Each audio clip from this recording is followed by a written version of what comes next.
So here are some tenses that you know already. The past simple, so I went to the supermarket last Saturday. The present simple, I go to the supermarket on Saturday. The present continuous, I am going to the supermarket. And the future simple, I shall go to the supermarket next Saturday. There are more tenses though, and today you're going to learn a new one.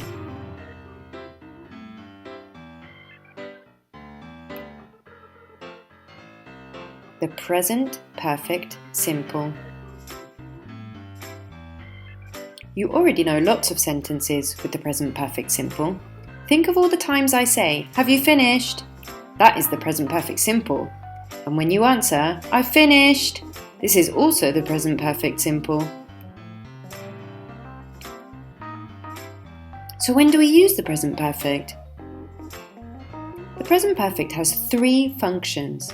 We use it for past events, recent past events, and unfinished states. For past events, the first thing we need to do is to create a timeline.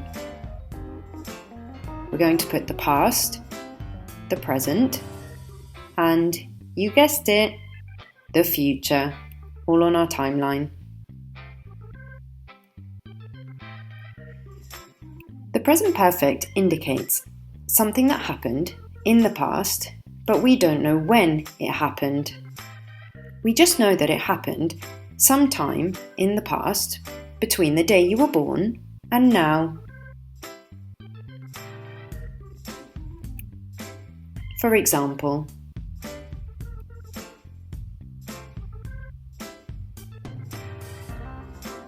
I've been to Australia. This means that sometime in the past you went to Australia.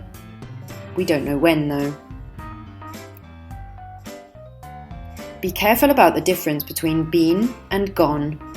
Been means that you went there and then came back. Gone means that you went there but you're still there.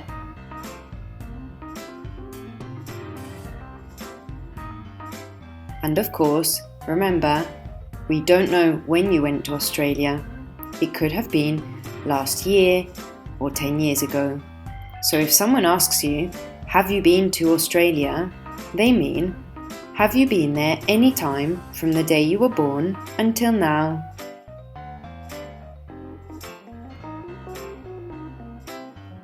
Never and ever. We often use never to emphasize our negatives and ever to emphasize our questions about past events. For example, have you ever been to America? No, I've never been to America.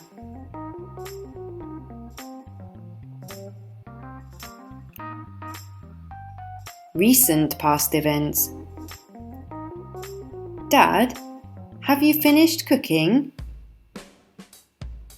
Yes, I've made your favourite fried frog's legs.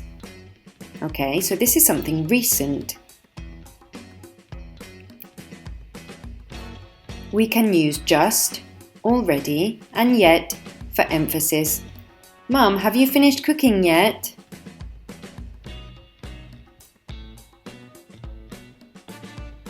Yes, I've just made your favourite meal.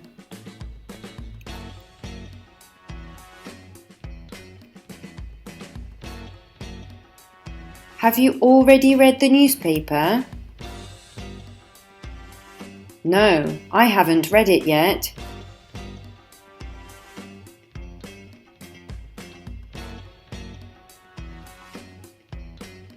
We also use the present perfect for unfinished states.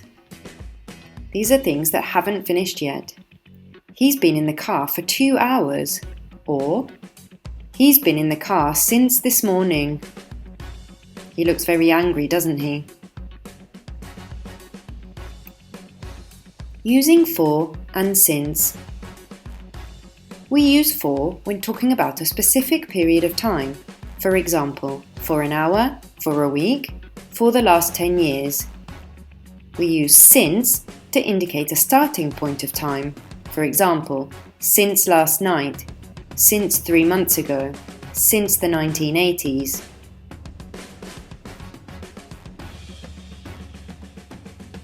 Let's look at how to form the present perfect simple.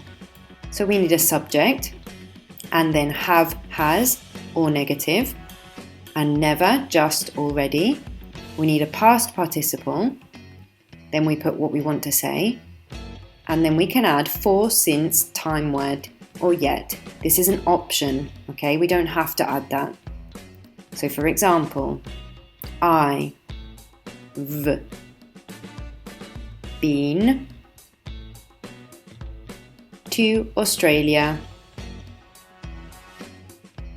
I've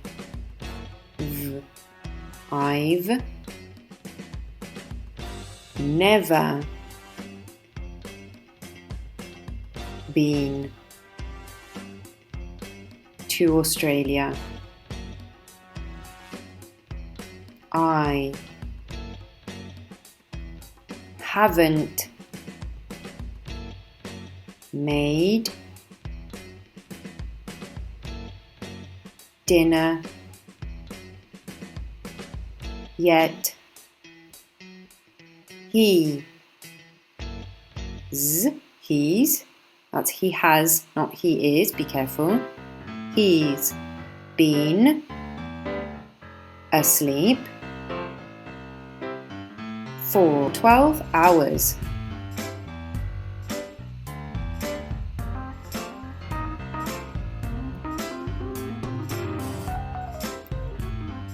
This is how we make questions in the present perfect simple. So we need our have and our has, or negative. Then a subject.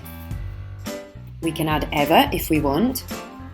Then we need our past participle and what we want to say. And of course a question mark. Okay? So, for example, have you ever climbed a mountain? Question mark. Have you finished cooking dinner? Has she finished her homework? Have you ever touched a crocodile? Haven't they seen the news? So what are past participles? Sometimes the past participle is the same as the past simple form, but not always. Here are some examples of when it is different.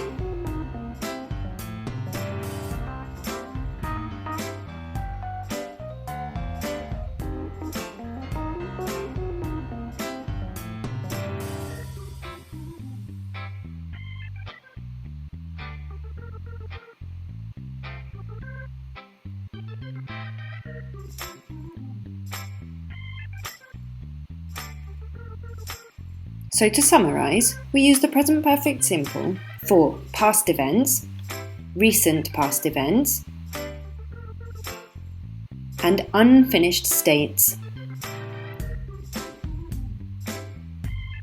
Now you know how to use the present perfect simple.